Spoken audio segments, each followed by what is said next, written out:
Homeopathy सिर्फ पुरानी लंबी बीमारियों में काम आती है। इसमें एक ही दवा सारे मरीजों को दे दी जाती है। होम्योपैथी सिर्फ आपके विश्वास पर आधारित एक चिकित्सा पद्धति है या फिर होम्योपैथी दवाइयों का असर करने में बहुत ज्यादा टाइम लगता है। और इस तरह की और भी बहुत सारी गलत अफवाहें या भ्रांतियां आम लोगों के बीच में प्रचलित हैं। तो आज के इस वीडियो में हम होम्योपैथी के बारे में आम जनता के बीच प्रचलित इन्हीं भ्रांतियों और गलत अफवाहों यानी कि मिथ्स अबाउट होम्योपैथी और सच के बारे में बात करेंगे। हाय, मैं हूं डॉक्टर शिल्पी वर्मा। मैं एक होम्योपैथी प्रैक्टिशनर हूं और आज का हमारा बातचीत का विषय है मिथ्स अबाउट होम्योपैथी या होम्योपैथी से संबंधित गलत अफवाहें और उनकी वास्तविकता। होम्योपैथी चिकित्सा पद्धति दुनिया में दूसरे नंबर पर सबसे ज्यादा यूज की जाने वाली पैथी है। इस पद्धति में मरीज के साइन एंड सिम्टम्स के आधार पर उसे इंडिविजुअलाइज करके मरीज को इलाज के लिए दवाइयां दी जाती हैं। ये पद्धति एक सुरक्षित, जल्दी काम करने वाली और अधिकांश बीमारियों में परमानेंट इलाज करने वाली पद्धति है। इसका उद्देश्य होता है कि मरीज को कम से कम तकलीफ हो और उसे और ज्यादा परेशान ना करते हुए उसे जल्दी आराम दिया जाए। लेकिन आम जनता के बीच होम्योपैथी को लेकर कई सारी गलत बातें प्रचलित हैं। इसका कारण हो सकता है कि होम्योपैथी के प्रति जागरूकता कम है, लेकिन जो लोग होम्योपैथी इलाज ले रहे हैं वो इसके फायदों को बहुत अच्छे से जानते हैं। तो आइए हम कुछ ऐसी ही बातों के बारे में बात करते हैं।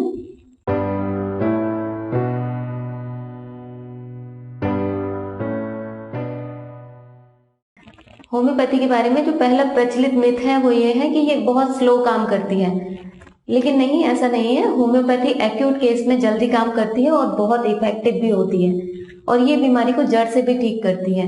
क्रॉनिक केसेस यानी कि पुरानी लंबी बीमारियों में ये क्रोनिसिटी के आधार पर काम करती है। अगर मरीज जल्दी होम्योपैथी इलाज शुरू करे तो ठीक भी जल्दी हो जाते हैं, बट नॉर्मली होता क्या है कि मरीज बहुत लेट होम्योपैथी डॉक्टर्स के पास आते हैं और उन्हें ठीक होने में भी फिर ज्यादा समय लगता है। जैसे कि एग्जाम्पल के लिए एक कोई भाई जिन्हें 15 साल से अस्थमा है और वो दवाइयां ले रहे हैं और लेकिन फिर भी अस्थमा ठीक नहीं हो रहा है, दवाइयां चल रही हैं और अस्थमा भी साथ में चल रहा है। और अब वो अगर एक होम्योपैथी डॉक्टर के पास आते हैं और 1 से 2 महीने इलाज लेते हैं और उनकी परेशानियां जो है वो कम होने लगती हैं, वहीं 2 से 2.5 साल तक अगर वो दवा लेते हैं और पूरी तरह से ठीक हो जाते हैं, तो क्या इसे स्लो एक्टिंग बोला जाएगा? नहीं ना।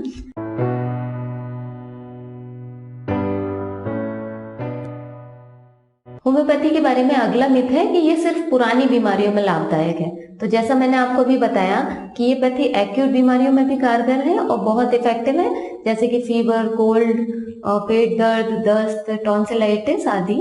और जितनी जल्दी इन बीमारियों में इलाज शुरू कर दिया जाता है उतनी जल्दी ये बीमारी ठीक भी हो जाती है।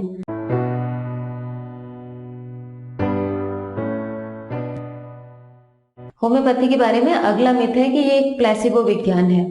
इस मिथ का सच जानने के लिए पहले ये समझें कि प्लेसिबो क्या है।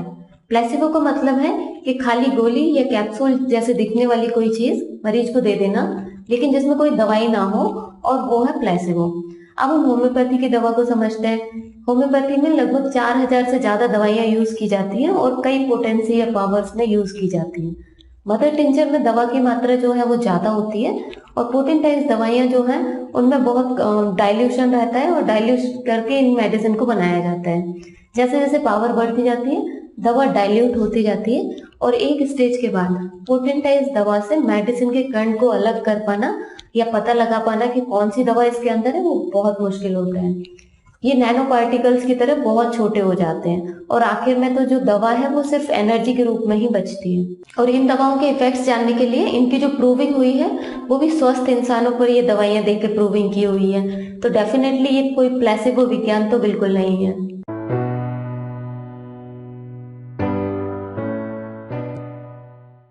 एक और मिथ है कि अगर होम्योपैथी डॉक्टर दवा के नाम मरीजों को बता देते हैं तो दवा असर नहीं करती। तो भाई ऐसा बिल्कुल भी नहीं है। दवा का जो असर है वो वैसा ही होता है, बस दवा जो है मरीज के सिम्टम्स के आधार पर सिलेक्ट होना चाहिए। हाँ, ये जरूर हो सकता है कि अगर आपको नाम पता चल जाता है तो आप इंटरनेट पे जाके सर्च करेंगे और कंफ्यूज हो जाएंगे, क्योंकि कई दवाइयों के मिलते जुलते सिम्टम्स होते हैं और उन्हें डिफ्रेंशिएट करने के लिए जो बारीकी चाहिए, कुशलता चाहिए, वो होम्योपैथ्स के पास होती है। तो इसलिए डॉक्टर्स आपको हो सकता है कि दवा का नाम ना बताते हो, वरना दवा का नाम बताने में किसी को, डॉक्टर को कोई भी हर्ज नहीं है। और आप जब भी अगर कोई दवा लेना चाहते हैं तो किसी एक्सपर्ट डॉक्टर से ही परामर्श लें, तो वो हमेशा सही रहता है।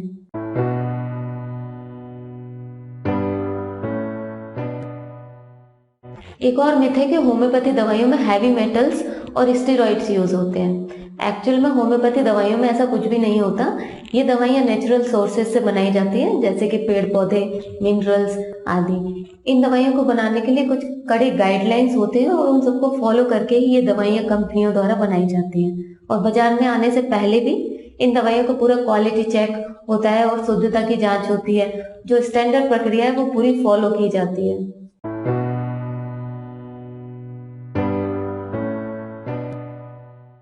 होम्योपैथी दवाओं के बारे में एक और मिथ है कि ये दूसरी दवाइयों के साथ में यूज नहीं की जा सकती। अधिकतर मरीज जो होम्योपैथी डॉक्टर्स के पास आते हैं वो पहले से ही कोई ना कोई इंग्लिश मेडिसिन या आयुर्वेदिक जड़ी बूटियां वगैरह ले रहे होते हैं, जैसे कि डायबिटीज, थायराइड, हाइपरटेंशन। तो इन दवाइयों को अचानक से बंद नहीं किया जा सकता और इन दवाइयों को असर करने का तरीका अलग होता है और होम्योपैथी दवाओं के साथ में लेने से इनका कोई भी साइड इफेक्ट नहीं होता। पर कुछ रेयर केसेस जहां पर अगर किसी पदार्थ का कोई बुरा असर हो सकता है तो आपके होम्योपैथी डॉक्टर आपको उस दवा को बंद करने का बोल सकते हैं या फिर दवा की पावर को कम या ज्यादा करके एडजस्ट कर सकते हैं।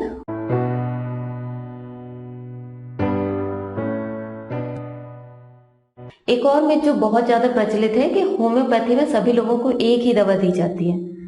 हाँ, ऐसा इसलिए होता है कि लोग समझते हैं कि जो ग्लोब्यूल्स हैं वही सभी को दिए जाते हैं और वो कोई दवाई है, लेकिन ग्लोब्यूल्स एक खाली गोली की तरह होते हैं और इनमें जो है लिक्विड दवा को मिक्स किया जाता है।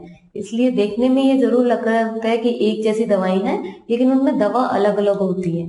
ये जो ग्लोब्यूल्स हैं ये दवा को आपके नर्व्स तक पहुंचाने का एक साधन होते हैं। इन्हें जीभ के नीचे रख के आपको धीरे धीरे चूसना होता है।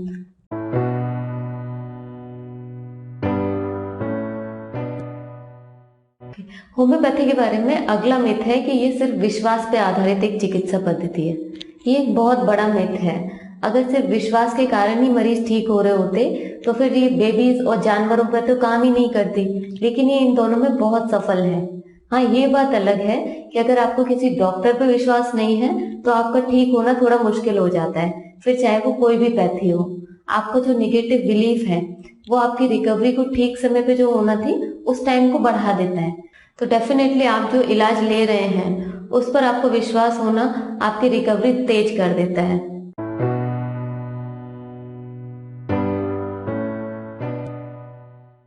अभी होम्योपैथी मेडिसिन खाने के बाद लेना है या खाने के पहले लेना है तो इसका कोई नियम नहीं होता। बस आपको इस बात का ध्यान रखना होता है कि आपके खाने और दवा के बीच में जो है आधे घंटे का अंतर जरूर हो। इसी तरह से अगर आप कोई दूसरी दवाई ले रहे हैं तो वो भी कम से कम 15 से 20 मिनट के अंतर पर ही लें। तो ये कुछ ऐसी बातें हैं जो आपको होम्योपैथी इलाज शुरू करने के पहले पता होना चाहिए। एक और बात, जैसे कि हर पैथी की अपनी कुछ खासियत होती है, कुछ लिमिट्स होती हैं, तो डेफिनेटली होम्योपैथी की भी कुछ अपने लिमिटेशंस हैं जहां रिकवरी होना थोड़ी मुश्किल होती है। फॉर एग्जाम्पल, कैंसर के एडवांस स्टेज में या फिर कोई अंग अगर पूरी तरह से डैमेज हो गया है उस केस में या कोई सर्जिकल केस होने पर। लेकिन इन केसेस में भी होम्योपैथी दवाओं की मदद से मरीज की तकलीफों को कम किया जा सकता है और एक सपोर्टिव थेरेपी की तरह यूज किया जा सकता है। तो आज के इस वीडियो में हमने होम्योपैथी के बहुत सारे मिथ्स के बारे में बात की। अगर आप भी इसी तरह के किसी मिथ की वजह से कंफ्यूज हैं तो अपने सवाल कमेंट बॉक्स में लिख के जरूर पूछें और इस तरह के और भी आने वाले वीडियोस की अपडेट्स के लिए चैनल को सब्सक्राइब करना ना भूलें। अब हम मिलते हैं नेक्स्ट वीडियो में। तब तक आप सभी अपना ध्यान रखें और स्वस्थ रहें।